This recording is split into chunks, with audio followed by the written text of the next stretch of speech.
Tirupati SP zoo park వద్ద చిరుత కలకలం రేపింది. బైక్పై వెళుతున్న వారిపై ఒక్కసారిగా దాడికి యత్నించింది. ఈ దాడి నుంచి ప్రయాణికులు త్రుటిలో తప్పించుకున్నారు. ఈ దృశ్యాలు వెనక నుంచి కారులో వస్తున్నవారు చిత్రీకరించారు. అలిపిరి మార్గంలో గత కొద్ది రోజులుగా చిరుత సంచరిస్తుండటంతో భక్తులు భయాందోళనకు గురవుతున్నారు. చిరుతను పట్టుకునేందుకు అటవీ అధికారులు ఇప్పటికే ప్రయత్నాలు మొదలుపెట్టారు.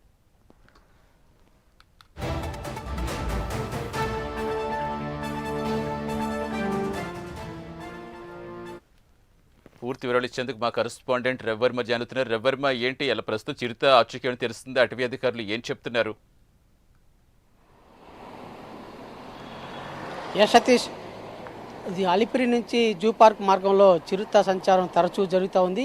ఈ మార్గంలో ఇప్పుడు ఉన్నాం. ఇదే మార్గంలో ఈ వాహనదారుల మీద చిరుత దాడులు చేస్తూ భయభ్రాంతులకు గురి చేస్తున్నటువంటి ఘటన తరచూ జరుగుతూ ఉంది. మనం చూడొచ్చు ఈ టర్నింగ్లోనే దాదాపు ఈ టర్నింగ్లోనే రాత్రి అంటే ఇవాళ తెల్లవారుజామున చిరుత ద్విచక్ర వాహనం మీద వెళ్తున్న వారి మీద దాడి చేసి వారు తృప్తిలో తప్పించుకున్నటువంటి ఘటన అయితే చోటు చేసుకుంది. అయితే ఇదే దారిలో ఈ అలిపిరి నుంచి జూ పార్కు అది ఇదే మార్గం గుండా అంటే మదనపల్లి ఆ రూట్ ఆ మార్గం ఇది. ఈ మార్గం గుండానే నిత్యం వందలాది వాహనాలు అయితే వెళ్తుంటాయి.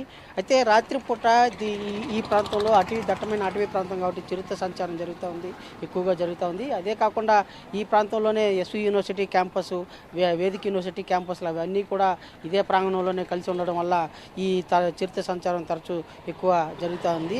అదే కాకుండా ఇది ఇప్పుడు అరవింద్ హాస్పిటల్ సమీపంలో రాత్రి జరిగినటువంటి ఘటన మనం చూడొచ్చు. ఈ అరవింద్ హాస్పిటల్కి నిత్యం వందలాది మంది రోగులు అయితే హాస్పిటల్కి వస్తూ ఉంటారు. అయితే ఇదే ప్రాంతంలోనే రాత్రి వాహనదారులు వెళ్తుండగా ఆ చిరుత అటాక్ జరిగింది.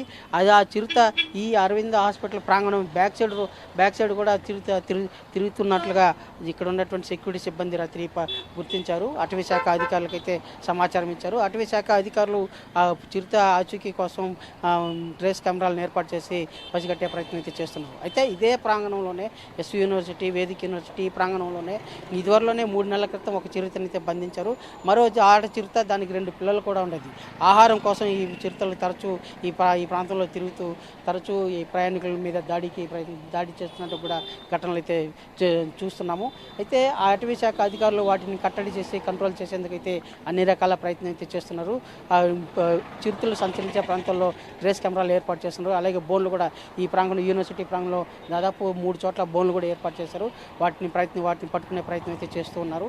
అయితే ఈ ప్రయత్నం చేస్తూ ఉన్న క్రమంలోనే అవి రోడ్డు దాటుతుండగా వాహనాల మీద పడడం, అలాగే ఈ ప్రయాణికుల మీద, యాత్రికుల మీద దాడి చేయడం, ఇలాంటి ఘటనలు అయితే తరచూ జరుగుతూ ఉంది. ఇప్పుడు అటవీ శాఖ అధికారులు మరింత ముమ్మరంగా గాలింపు చర్యలు చేపట్టి ట్రేస్ అవుట్ చేసి చిరుతలను పట్టుకునే ప్రయత్నం చేయాల్సిన అవసరం ఉందని చెప్పేసి కూడా స్థానికులందరూ పేర్కొంటున్నారు. అలాగే ఈ ప్రాంతంలో తిరిగే ఇక్కడ హాస్పిటల్కి వచ్చే ఇక్కడ ఉన్నటువంటి సెక్యూరిటీ సిబ్బంది, ఆటోలు వీళ్ళందరూ కూడా ఆ భయంతో నిత్యం అధికారులకు ఫిర్యాదులు చేస్తూ ఉన్నా కూడా అధికారులు పూర్తి స్థాయి చర్యలు అయితే చేపట్టడం లేని ఒక ఆరోపణ అయితే ఉంది. అధికారులు ఇక మీద దీనిపై దృష్టి సారించి వాటిని చిరుతలను కట్టడి చేయాల్సిన అవసరం ఉందని చెప్పేసి కూడా స్థానికులందరూ కూడా ఆశాభావం వ్యక్తం చేస్తున్నారు. Satish, thank you Ravi Varma.